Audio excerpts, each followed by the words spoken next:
Hello दोस्तों, नमस्कार। मैं वीएल सर आपका स्वागत करता हूं आपका अपना YouTube channel study with VL sir में। दोस्तों, आज का हमारा जो ये टॉपिक या सेशन है, इसमें हम देखेंगे प्रोफेशनल एग्जामिनेशन बोर्ड जो मध्य प्रदेश के व्यावसायिक परीक्षा मंडल जो वर्तमान में है, इससे पहले पीबी हुआ करती थी। ठीक है, उसमें देखेंगे high school teacher eligibility test जो कि आपका वर्ग 1 जियोग्राफी सब्जेक्ट से था। 2018 में 1 फरवरी को इसका पेपर हुआ था। तो प्रीवियस ईयर क्वेश्चन पेपर को पूरा सॉल्व करेंगे, क्योंकि वर्तमान में अभी वर्ग 1 की जो टीईटी इस बार लागू हुई है ना, मध्य प्रदेश सरकार के द्वारा। तो इसकी संपूर्ण तैयारी के लिए सबसे पहले प्रीवियस ईयर क्वेश्चन पेपर को सॉल्व करना बहुत ज़रूरी होता है। इसलिए कि प्रीवियस ईयर क्वेश्चन में किस प्रकार क्वेश्चन पूछे गए थे, क्या सिलेबस था, कहाँ से क्वेश्चन आए हुए हैं। तो प्लीज़ आप लोग चैनल को सब्सक्राइब कर लीजिए। इस चैनल के माध्यम से ही यूजीसी नेट, सेट और आपका जो ज्योग्राफी से संबंधित कॉम्पिटिटिव एग्जाम होते हैं उन सभी की तैयारी कराई जाती है। तो प्लीज़ चैनल को सब्सक्राइब कर लीजिए। आइए चलते हैं अपने टॉपिक पर। ये आप देख लीजिए, high school teacher eligibility test 2018 में वैकेंसी निकली हुई थी और 1 फरवरी 2019 को फर्स्ट शिफ्ट में इसका एग्जाम हुआ था। तो आइए चलते हैं अपने पहले क्वेश्चन पे। ज्योग्राफी पहला क्वेश्चन है, भारतीय जनगणना द्वारा वर्ग 3 शहर को परिभाषित करने के लिए निम्नलिखित में से किस रेंज के जनसंख्या के आकार का उपयोग किया जाता है। दोस्तों, आप यदि पॉपुलेशन के पार्ट में पढ़े हैं तो फर्स्ट रेंज, सेकेंड रेंज और थर्ड रेंज में, मतलब फर्स्ट रेंज में कितनी जनसंख्या होगी तो वो फर्स्ट रेंज में आएगी, और कितनी जनसंख्या होगी तो सेकेंड रेंज या सेकेंड शहर में आएगा, है ना। तो आपका जो थर्ड रेंज का है वो है क्या, आपका 20,000 से लेकर के 49,999 यदि जनसंख्या है तो वो थर्ड रेंज में आएगा। तो इस बात का ध्यान रखेंगे। तो इसका राइट आंसर हो जाएगा 20,000 से 49,999। नेक्स्ट क्वेश्चन देखते हैं।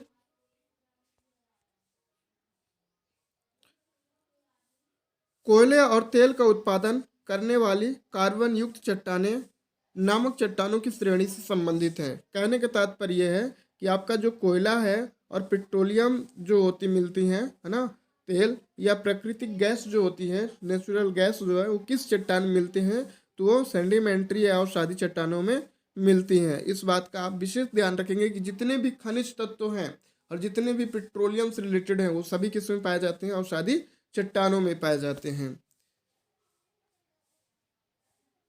नेक्स्ट क्वेश्चन देखते हैं। रूर परिसर निम्न का एक प्रमुख औद्योगिक केंद्र है। मतलब किस देश का रूर क्षेत्र जो है एक औद्योगिक केंद्र है। अमेरिका का है? नहीं। रूस का है? नहीं। यूरोप का है? नहीं। राइट आंसर हो जाएगा आपका जर्मनी। नेक्स्ट क्वेश्चन है, शब्द रेगुर से संबंधित है। जलोढ़ मिट्टी से? नहीं। लेटेराइट मिट्टी से? नहीं। लाल पीली मिट्टी से? नहीं। काली कपास मिट्टी से। तो इसका राइट आंसर क्या हो जाएगा आपका, काली कपास मिट्टी। और एक चीज ध्यान रखिएगा, काली मिट्टी का उपनाम भी रेगुर मिट्टी है। ठीक है, तो आप लोग इस बात का विशेष ध्यान रखेंगे। नेक्स्ट क्वेश्चन देखते हैं। दिए गए कथन को पढ़ें और उत्तर दें कि निम्न से कौन से विकल्प सही हैं। जितना दाब कम होगा, वायुमंडलीय बाधाएं उतनी ही अधिक होंगी। बिल्कुल सही है। वायु उच्च से निम्न दाब की ओर गति करती हैं, ये भी सही है। तो इसका राइट आंसर क्या हो जाएगा आपका, दोनों कथन फर्स्ट और सेकंड, ये सही हो जाएगा। नेक्स्ट क्वेश्चन देखते हैं।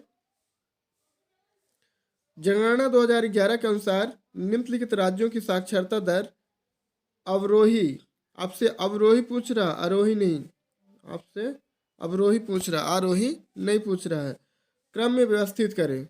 ठीक है, तो सबसे ज्यादा किसका था, तो आपका केरल राज्य का। ठीक है, फिर दूसरे में ही आपका क्या था, उत्तर प्रदेश का था। फिर तीसरे में ही आपका तमिलनाडु और चौथे में पंजाब का था। ठीक है, तो साक्षरता दर तो सर्वाधिक क्या था आपका, केरल, फिर उसके बाद उत्तर प्रदेश का, फिर उसके बाद आपका तमिलनाडु और फिर लास्ट में पंजाब का।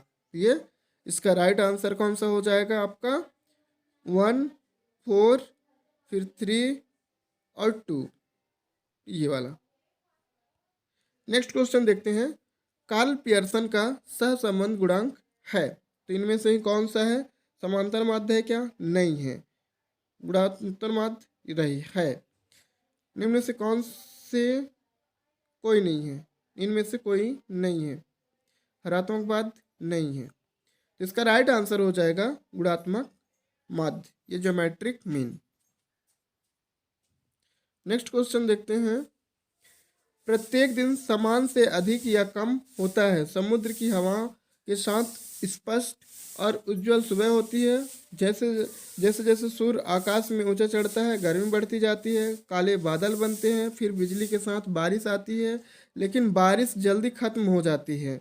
और उपयुक्त पाठ में इनमें से कौन सा क्षेत्र का वर्णन किया गया है? तो ये आपको ध्यान रखने वाली बात है कि देखिए, एक आपका ये मान लीजिए पृथ्वी है, और ये पृथ्वी के बीचों बीच एक काल्पनिक रेखा खींची गई है ना, जिसे हम 0 डिग्री या भूमध्य रेखी या फिर विषुवत रेखी के नाम से जाने जाते हैं। ठीक है, और इसके नॉर्थ में ये नॉर्थ पोल है आपका, और ये आपका साउथ पोल है। तो 23.5 डिग्री यहाँ पे ही है, और 23.5 डिग्री इधर नॉर्थ में भी और साउथ में भी।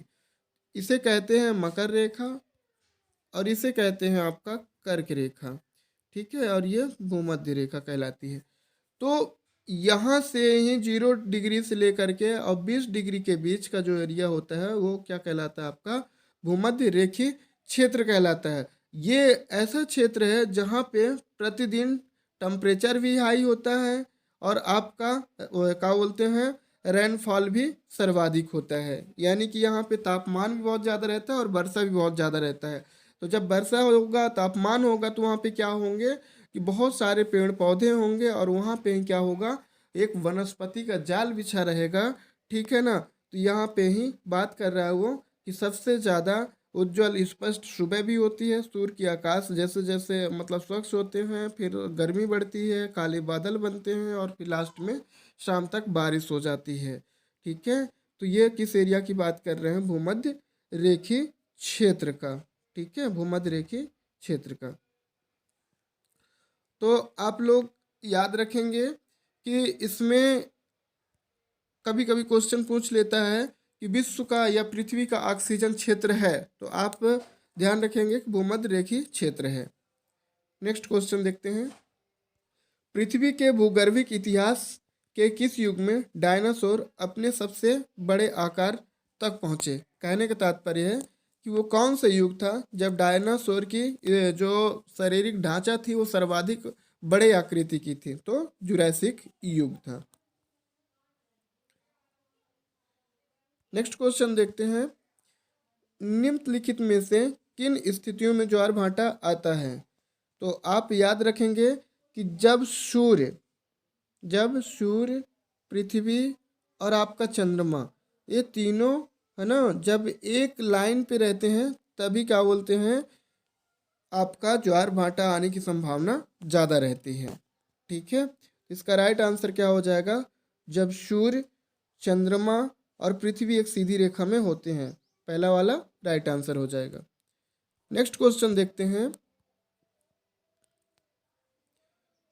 एक पर्यवेक्षक को पृथ्वी की सतह से हमेशा चांद का एक ही फलक दिखाई देता है, ऐसा क्यों? कहने का तात्पर्य है कि यहाँ से यदि आप खड़े होकर के देखेंगे तो चंद्रमा, पृथ्वी से यदि खड़े होकर देखेंगे तो आपको चंद्रमा का एक ही फलक यानी एक ही पार्ट दिखाई आपको देगा, है ना। ऐसा क्यों होता है?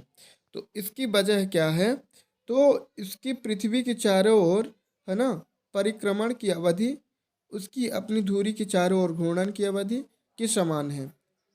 इसका राइट आंसर क्या हो जाएगा? दूसरा नंबर, कि इसकी पृथ्वी के चारों ओर परिक्रमण की अवधि और उसकी अपनी धुरी के चारों ओर घूर्णन की अवधि। आप इसको ऐसे समझो, पृथ्वी है, ठीक है, और पृथ्वी सूर्य की चक्कर लगाती है, और चंद्रमा जो है वो किसकी चक्कर लगाती है? पृथ्वी की, है ना। तो ये इसकी घूर्णन गति और प्लस इस मतलब कि ये परिक्रमण गति है ना, जो पृथ्वी की चक्कर लगा रही है, और साथ में इसकी खुद की अपनी स्थिति पे ही घूर्णन गति के कारण ऐसा होता है। नेक्स्ट क्वेश्चन देखते हैं। पवन अपघर्षण द्वारा पॉलिश, रेत विस्फोटित और सांचे में ढला कंकड़ के रूप में जाना जाता है। तो किस रूप में जाना जाता है? ड्राई कंडेटर या त्रिकोण के रूप में। ठीक, नेक्स्ट क्वेश्चन देखते हैं। खगोलीय इकाई के बीच की औसत दूरी कहलाती है ना? क्या कहलाती है? पृथ्वी और सूर्य के बीच की औसत दूरी कहलाती है। यानी कि पृथ्वी और आपका सूर्य, तो यहाँ से यहाँ की जो बीच की दूरी होगी क्या कहलाती है? खगोलीय इकाई। और इसे मापने की जो इकाई है उसे प्रकाश वर्ष कहते हैं। क्या कहते हैं? प्रकाश वर्ष कहते हैं। ठीक है, तो इसका राइट आंसर क्या हो जाएगा? पृथ्वी और सूर्य। नेक्स्ट क्वेश्चन देखते हैं। शीत मौसम के दौरान उत्तरी मैदानी इलाकों में दिशाओं से चक्रवात संबंधित गड़बड़ी का अंतर्वाह होगा। तो क्या कहते हैं? शीत मौसम के दौरान उत्तरी मैदानी इलाकों में, है ना, किस दिशाओं से चक्रवात संबंधित गड़बड़ी का अंतर्वाह होगा? आपको याद होगा जो आपके साइक्लोन होते हैं, चक्रवात जो होते हैं वो दो प्रकार के होते हैं। एक होता है आपका शीतोष्ण कटिबंधीय, है ना, जो शीत ऋतु में, और एक होता है आपका ग्रीष्म ऋतु में, है ना, एक होता है आपका ग्रीष्म ऋतु में ही। ठीक है, उष्ण कटिबंधीय चक्रवात। तो यहाँ पे बात कर रहा है शीत कटिबंधीय चक्रवात का। तो इसका राइट आंसर क्या हो जाएगा? पश्चिम और पश्चिम उत्तर। ठीक है, हमारा अगला जो सेशन है वो चक्रवात पे रिलेटेड है। और यदि आप पिछला इसका शॉर्ट वीडियो देखना चाहते हैं तो लिंक दिया हुआ है वीडियो के डिस्क्रिप्शन में, तो आप देख सकते हैं। नेक्स्ट क्वेश्चन देखते हैं। भूकंप के दौरान लहरों के ऊपरी भाग का वेग घनत्व वृद्धि के साथ साथ जो इससे गुजरने वाली वस्तुएं को आगे बढ़ाएगी, है ना, तो क्या होगा? साथ साथ बढ़ेगा, गुजरने वाली वस्तु को आगे बढ़ाएगी भी। तो इसका राइट आंसर क्या हो जाएगा? बढ़ेगा।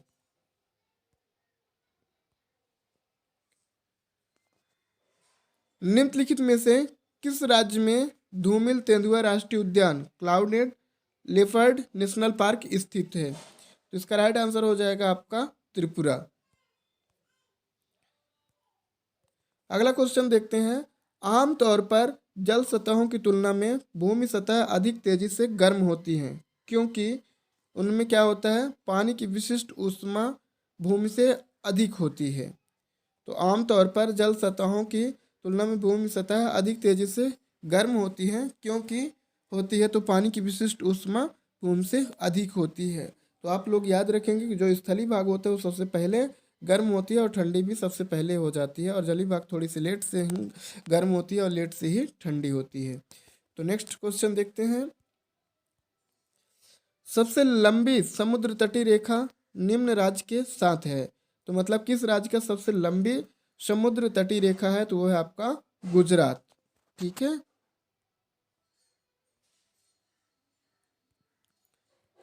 अगला क्वेश्चन देखते हैं।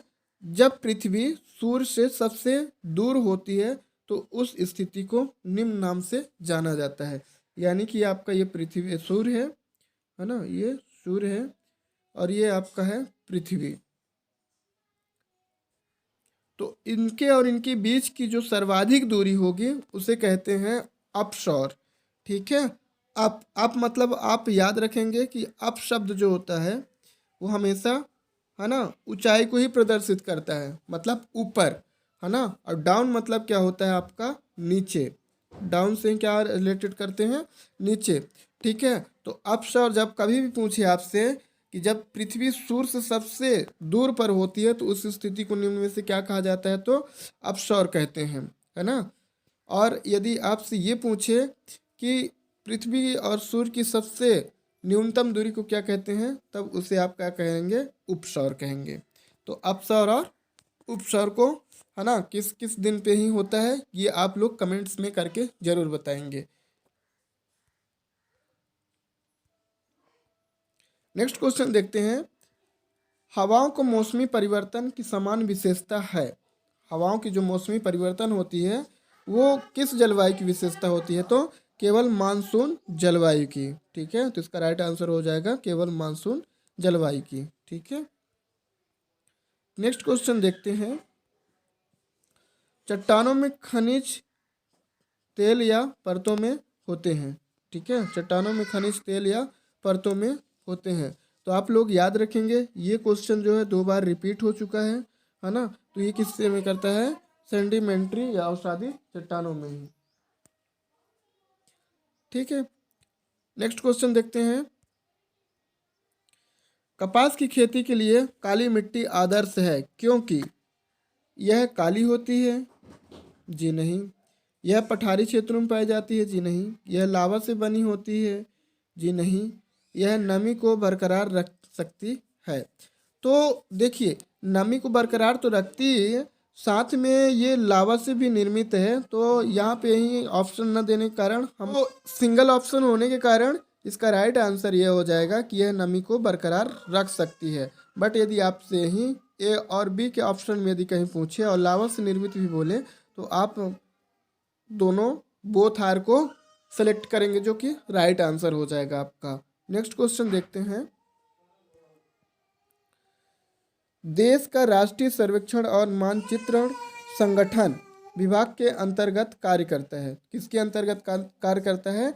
साइंस एंड टेक्नोलॉजी, विज्ञान और तकनीकी के अंतर्गत, है ना, देश का राष्ट्रीय सर्वेक्षण और मानचित्रण संगठन कार्य करता है। ठीक है, नेक्स्ट क्वेश्चन देखते हैं।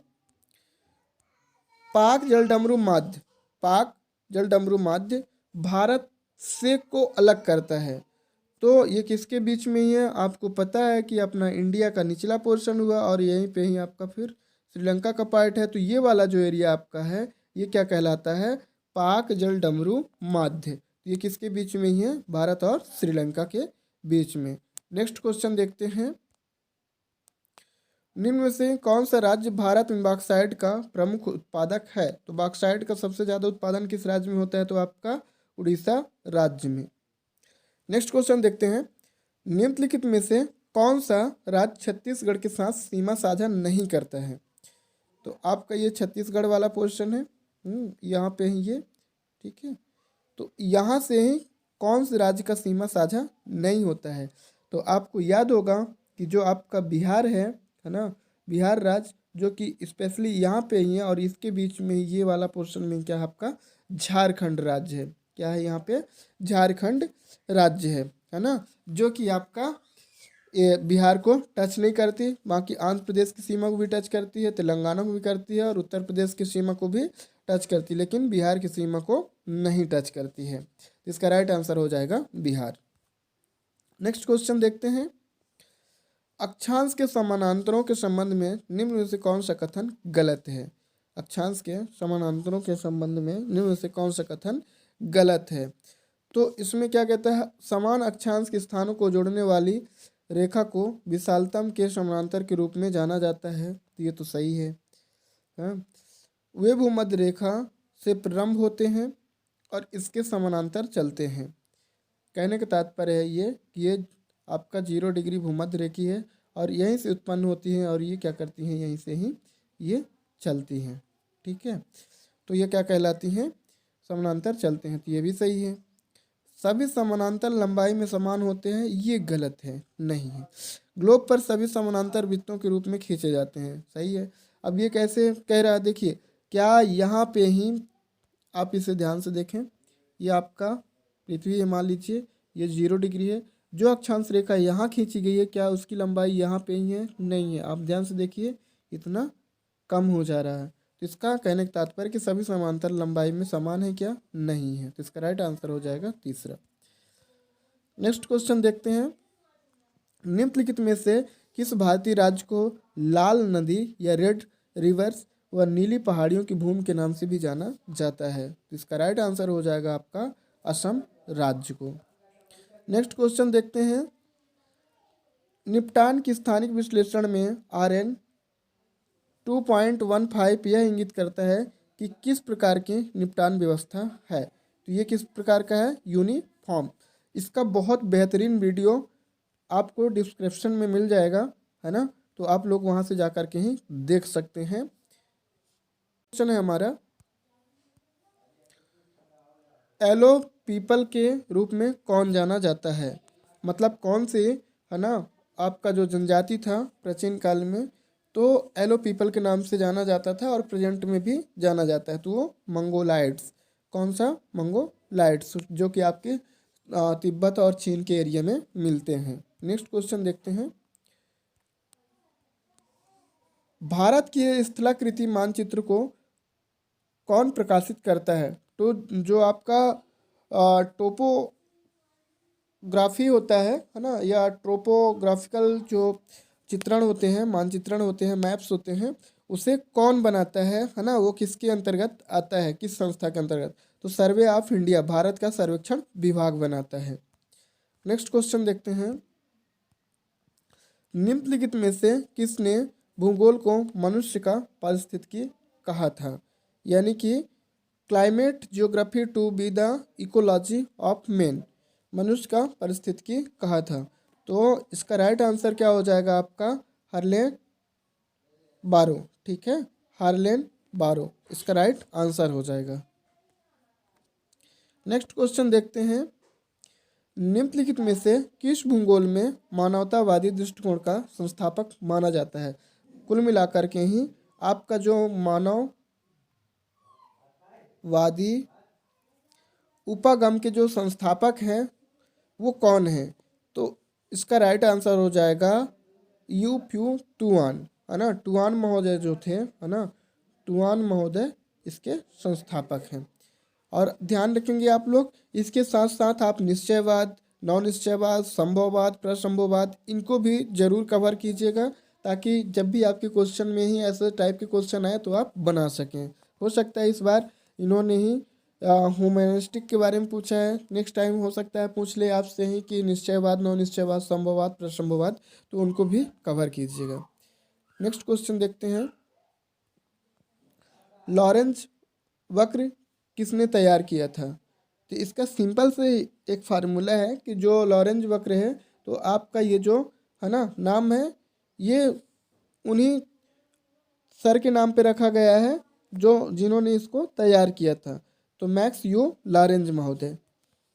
नेक्स्ट क्वेश्चन देखते हैं। खाड़ी की धाराएं निम्नलिखित महासागरों में से किसकी धाराएं हैं? तो इसका राइट आंसर हो जाएगा उत्तरी अटलांटिक महासागर की। ठीक है, तो आप लोग ध्यान रखेंगे। नेक्स्ट क्वेश्चन देखते हैं। शिला पदार्थ यानी रॉक सामग्री का टूटना, मिटना, हटना आमतौर पर के रूप में संदर्भित किया जाता है? तो इसका राइट आंसर हो जाएगा डिनुडेशन या अनच्छादन। आप लोग याद रखेंगे कि मान लीजिए कोई पहाड़ी इलाका है, अब यहाँ पे ही टेम्परेचर, है ना, प्रेशर और आपका रेनफॉल, ताप, दाब और वर्षा के कारण यहाँ पे क्या होता है कि यहाँ पे ही अपने ही स्थान में टूटने फूटने की जो क्रिया होती है उसे क्या कहते हैं? वेदरिंग, यानी कि अपक्षरण कहते हैं। और फिर ये जब आपका टूट फूट जाता है तब यहाँ पे ही वर्षा या नदी के द्वारा या पवन के द्वारा इनका क्या होता है? स्थानांतरण होता है, ट्रांसफर होता है ना। तो ये कटाव के साथ साथ क्या होता है? इनका जब परिवहन होता है तो इस परिवहन और अपर्दन की क्रिया दोनों साथ साथ होती हैं, तब इसे हम क्या कहते हैं? आपका अपर्दन कहते हैं। ठीक है, क्या कहते हैं? हम अपर्दन कहते हैं। और परिवहन जो साथ में होता है, और जहाँ पे जिस स्थान पे ये स्टोर करते हैं उसे हम क्या कहते हैं? निक्षेपण कहते हैं, है ना, डिपोजिशन कहते हैं।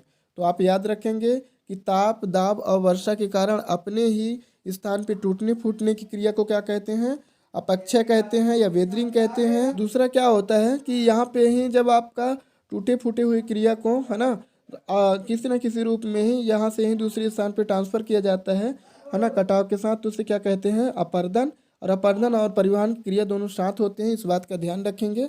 और फिर ये जहाँ पे स्टोर करते हो क्या कहलाता है? आपका निक्षेपण कहलाता है या डिपोजिशन। और इन सब की समग्र रूप के अध्ययन या समग्र क्रिया को क्या कहते हैं? आपका डिनोडेशन या अनच्छादन कहते हैं। तो इस बात का आप विशेष ध्यान रखेंगे। मौसम से मौसम परिवर्तन पर दिन के समय और रात के समय की अवधि में भिन्नताएं निम्न कारण होती हैं। तो इसका राइट आंसर क्या हो जाएगा?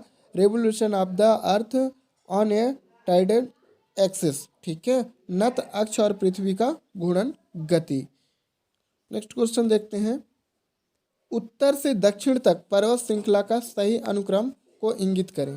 यानी कि आपका नॉर्थ से ही और आपका साउथ के बीच में कौन कौन मिलते हैं, है ना। तो इसका सही क्रम देखना है। तो सबसे पहले क्या आता है आपका, परा हिमालय आता है, ठीक है, जो सबसे पहले नंबर पे ही आता है। फिर दूसरा महान हिमालय, ठीक है, तीसरे में मध्य हिमालय और चौथे में बाह हिमालय या शिवालिक श्रेणी कहते हैं, ठीक है। इसे आपका महान हिमालय, मध्य हिमालय और इसे बाह हिमालय कहते हैं। और ये परा हिमालय है जो कि आपके हिमालय के जस्ट उत्तर में स्थित है। तो इसका राइट आंसर हो जाएगा परा हिमालय, महान हिमालय, मध्य हिमालय व बाह हिमालय। नेक्स्ट क्वेश्चन है, सूर्य का प्रभाव मंडल में प्रकाश के अपवर्तन द्वारा उत्पन्न होता है। तो किस कारण से ही होता है, सूर्य का जो प्रभा मंडल होता है वो प्रकाश में परावर्तन के कारण होता है।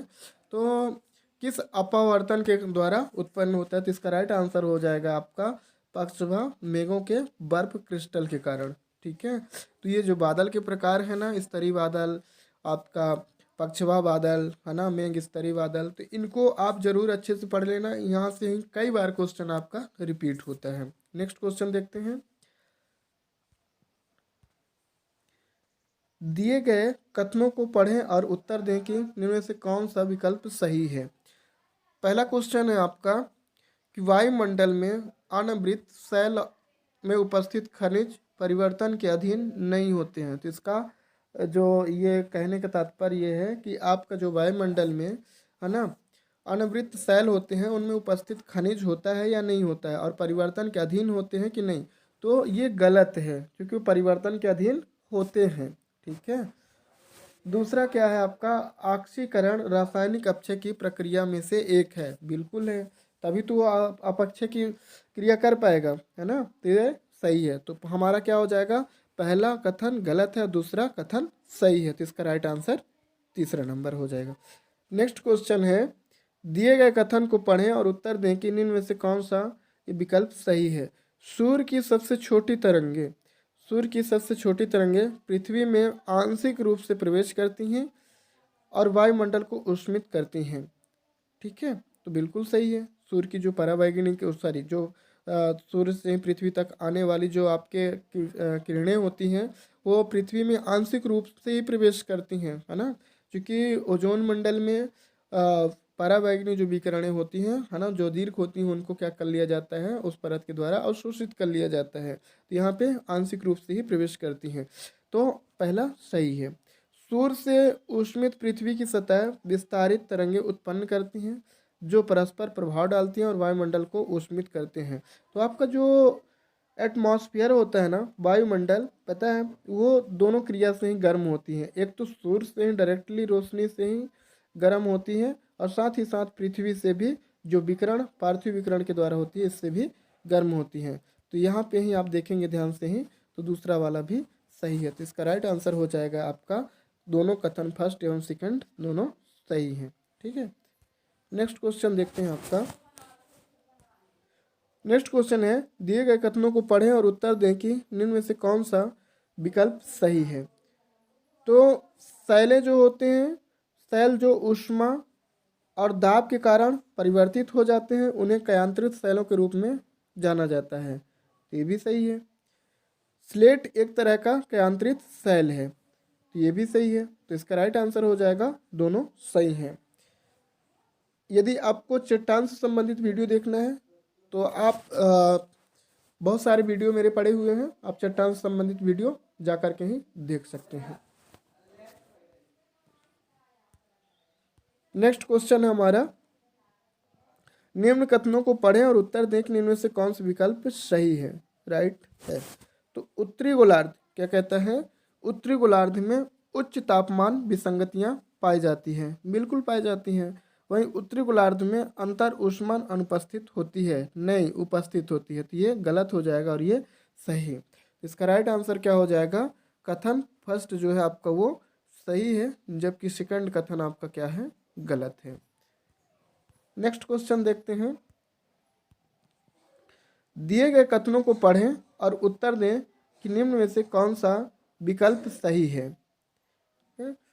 विकल्प सही है तो नंबर 1 में देखते हैं, वितली शैलें अंतर्वेदी प्रकार के अग्नेय शैलें होते हैं, बिल्कुल सही है। आपका जो ये पृथ्वी है ना, तो ये कई भागों में बटा हुआ है ना ये। तो यहाँ पे ही वो क्या कह रहे हैं, अंतर्वेदी मतलब आंतरिक भाग में ही, है ना, बीतली यानी कि उसकी जो धरातल में शैलें पाई जाती हूँ किस प्रकार की हैं, तो अग्नि चट्टान की शैलें पाई जाती हैं। तो आप लोग इसको ध्यान रखेंगे, ठीक है। बीतली शैल अंतर्वेदी प्रकार के अग्नि शैलें होती हैं, जो कि सही है। यह बहुत धीरे धीरे ठंडा होता है क्योंकि आसपास के शैल मैग्मा अंतर्वेदी चार, है ना, के चारों ओर, है ना, क्या कहते हैं, रोधन के रूप में कार्य करते हैं। तो ये भी सही है, लावा से निर्मित होती हैं और ये धीरे धीरे करके ठंडी होती हैं, इसलिए इसका राइट आंसर क्या हो जाएगा, दूसरा नंबर, दोनों कथन सही है। नेक्स्ट क्वेश्चन देखते हैं। ज्वालामुखी से निकलने वाली धूल और राख सामग्री को के रूप में कहा जाता है, किस रूप में ही जाना जाता है, जो आपका ज्वालामुखी होती है ना, ज्वालामुखी जो होती है, यहाँ से जो भी आपका धूल कण, है ना, राख या मलबा निकलते हैं, तो धूल और राख को क्या किस नाम से जाना जाता है, तो पायरो प्लास्टिक के रूप में जाना जाता है, ठीक है। नेक्स्ट क्वेश्चन देखते हैं। कम ज्वार और उच्च ज्वार के बीच ऊंचाई में लंबवत अंतर से संबंधित होता है। क्या कहता है, कम ज्वार और उच्च ज्वार के बीच ऊंचाई में लंबवत अंतर होता है, तो ज्वारी कपास ज्वारी पराशय का, है ना, ट्राइडल रेंज का अंतर होता है। तो कम ज्वार और उच्च ज्वार के बीच का जो ऊंचाई में अंतर होता है, ठीक है, कहने का तात्पर्य है कि कोई ज्वार मान लीजिए ये और कोई ज्वार ये, तो यहाँ से और यहाँ के बीच में जो अंतर पाया जाएगा, है ना, वो क्या कहलाएगा आपका, है ना, ज्वारी पराशय या ट्राइडल रेंज कहलाएगा। तो आप लोग ध्यान रखेंगे। नेक्स्ट क्वेश्चन देखते हैं।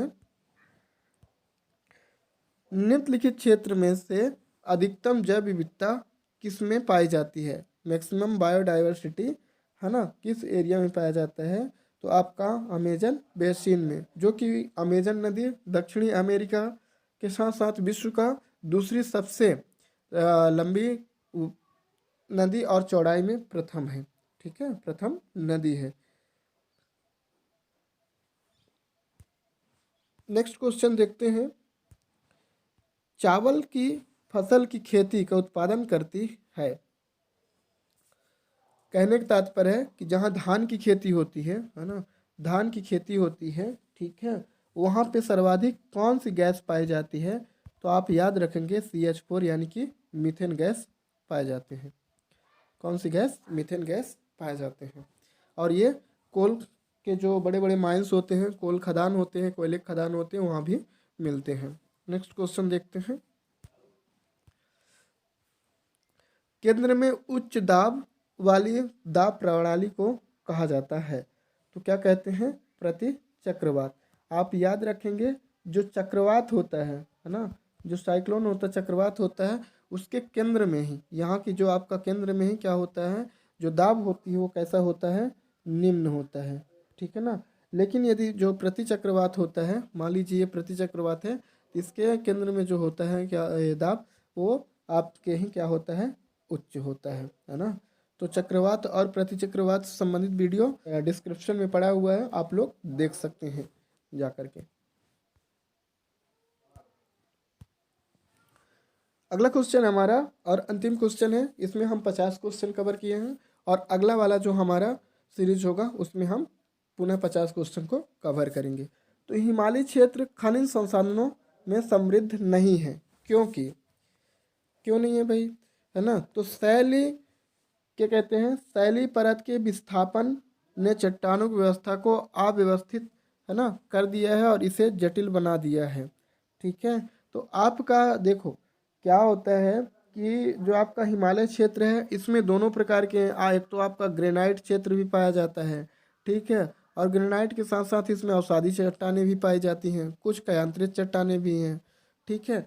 तो कहने का तात्पर्य यह है कि जो शैलों की परतें हैं, जो जमाव है, वो व्यवस्थित तरीके से नहीं होने के कारण यहाँ इसमें क्या होता है कि चट्टानों की व्यवस्था को अव्यवस्थित कर दिया है ना, इसे जटिल बना दिया है, ठीक है। तो इस कारण से इस क्षेत्र में क्या होता है, आपका संसाधन, जो खनिज संसाधन है, वो थोड़ी से कम मात्रा में पाए जाते हैं। ये पठार है, इधर खनिज के बहुत ज़्यादा भंडार मिलते हैं, यही कारण है।